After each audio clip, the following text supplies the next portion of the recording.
पहलगाम आतंकी आक्रमण में मृत्युवरण करिसेंती आउ जणे ओडिया बलांगीर जिला खपराखोल ब्लॉक लाठूर दिनेश अग्रवाल। दिनेश जणे व्यवसायी होइथिबा बेले किछि वर्ष हेब छत्तीसगढ़ रायपुर रही आसुथिले। से निज परिवार सह कश्मीर बुलिबाकु जाइथिले। 20 वर्षर विवाह वार्षिकी पालन पई पत्नी और 2 पिलांक सह जम्मू कश्मीर बुलिबाकु जाइथिले। आ मंगलवार आतंकवादी गुली रे तांकर मृत्यु होइछि। दिनेश को मृत्यु को नहीं लाठोर अंचल में शोकर छाया खेली जाइछि।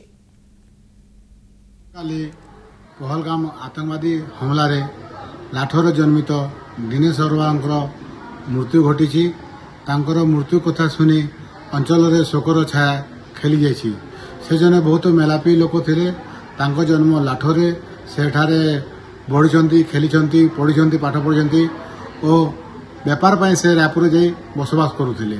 से बहुत मेलापी लोक थे। स्वर्गत आत्मार सद्गति कामना करुछि। प्रभु तांको परिवार लोक शक्ति प्रदान करंतु।